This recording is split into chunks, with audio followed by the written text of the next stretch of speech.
You're not burned out because you worked too hard. You're burned out because you've been running on empty for so long that empty started to feel normal. Here's what's actually happening. There's a version of burnout most people recognize.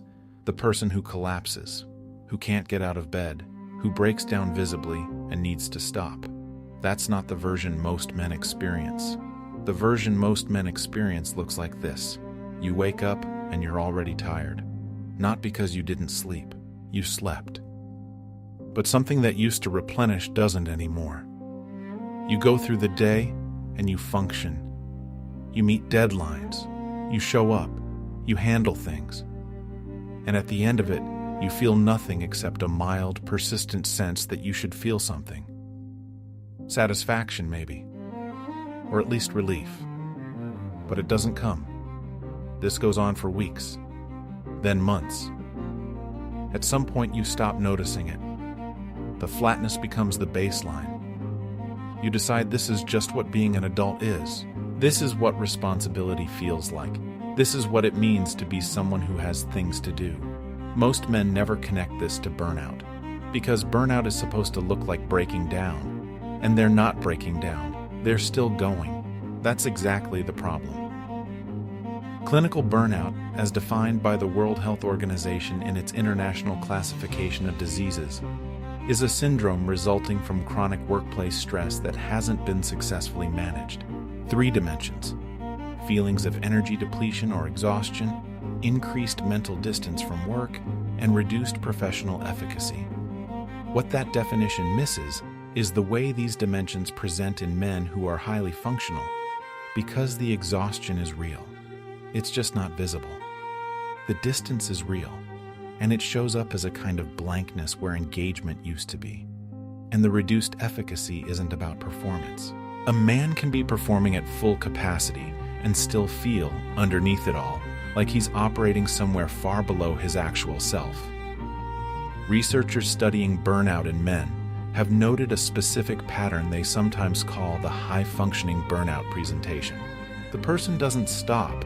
They continue doing everything that's asked of them, and more, but the doing has become entirely mechanical. There's no longer any sense of meaning or investment behind it. The work is produced. The man producing it feels absent from his own life. This is the exhaustion that has no name.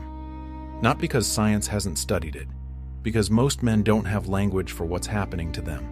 And the culture they grew up in gave them only 2 categories: functioning and failing. If you're functioning, there's nothing to report. The physiological story is more specific than most people know. Burnout isn't primarily psychological. It's neurological. Chronic stress elevates cortisol, the body's primary stress hormone, over an extended period. When cortisol stays elevated, it begins to interfere with a range of regulatory systems. Sleep becomes less restorative even when sleep duration is adequate. Dopamine pathways, which govern the experience of reward and motivation, start to show reduced sensitivity. The things that used to feel good, a finished project, time with people you like, even food, start to register at a lower intensity. Not gone, just muted. This dopamine depletion is, clinically, what the blankness feels like from the inside. It's not depression, though the two can overlap and one can become the other. It's closer to what researchers call hedonic adaptation under stress.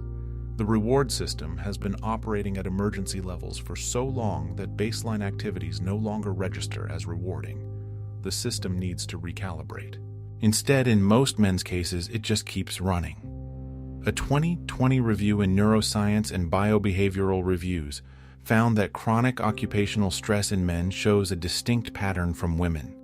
Men tend to show higher cortisol reactivity and slower cortisol recovery, meaning the stress response activates harder and takes longer to come back down after the stressor has passed. The body is running hotter, and it's doing it quietly without any alarm the man can hear. There's a reason male burnout goes undetected for so long, and it's not simply that men don't pay attention to their bodies. It's that the things burnout does to men are largely invisible in the social context they operate in. The withdrawal from engagement looks like calm. The emotional blunting looks like composure.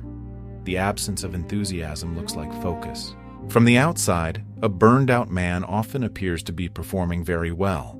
And from the inside, the warning signals get filtered through a specific interpretive lens.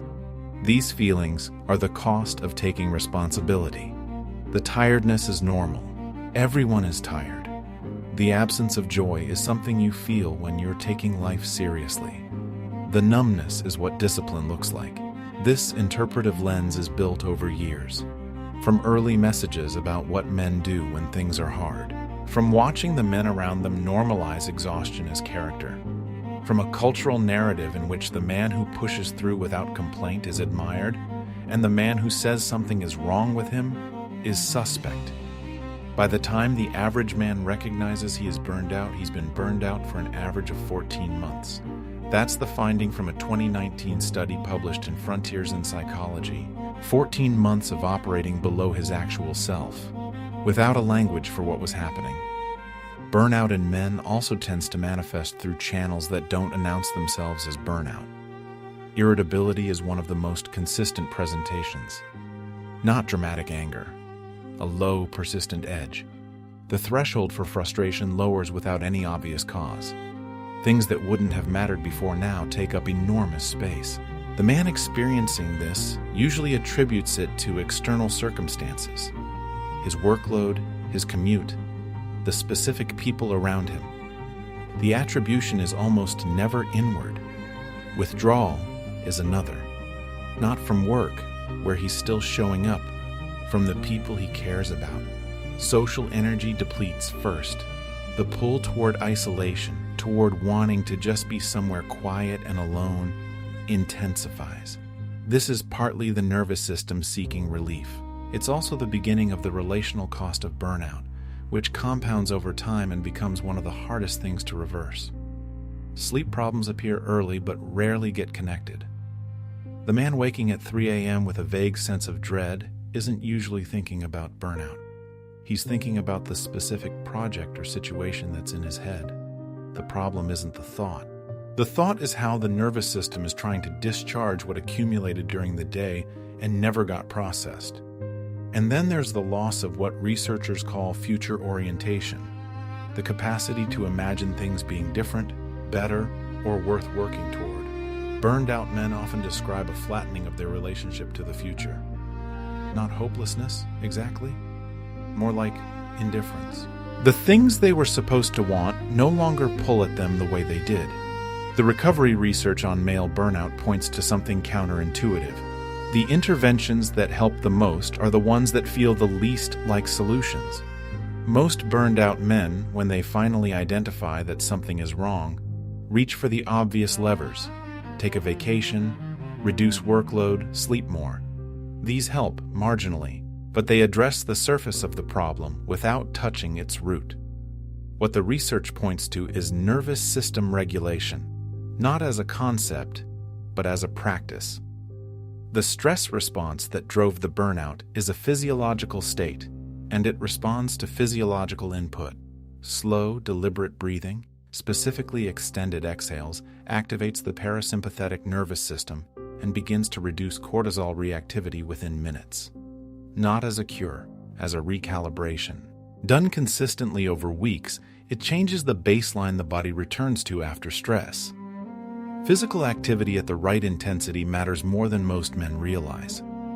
Moderate aerobic activity, specifically the kind done at conversation pace rather than maximum effort, has been shown to restore dopamine receptor sensitivity over time. It's not the high-intensity workout that solves burnout. High-intensity training, when added to an already overtaxed system, often makes it worse. What helps is sustained moderate movement, walking, cycling, swimming, done consistently and without the objective of performance. The other finding that doesn't fit most men's framework: social connection is a more powerful recovery mechanism than solitude. The burned-out nervous system wants to be alone. But the research consistently shows that meaningful contact with other people, specifically contact that involves some degree of genuine conversation, not task-oriented interaction, is one of the most effective regulators of the cortisol system. The pull toward isolation feels protective. It isn't. It slows the recovery and compounds the loss of future orientation over time. Most men will read this and recognize something, a period in the recent past, or maybe the present, that fits more of what's described here than they would have admitted. The recognition itself does something. Not everything, but something. The exhaustion that has no name is the most dangerous kind, not because it leads somewhere dramatic, but because it doesn't. It just continues. A man can carry it for years, functioning well enough, present enough, getting by, and slowly losing the parts of himself that make the functioning worth anything. You don't have to have collapsed to take this seriously. The fact that you're still going doesn't mean everything is fine.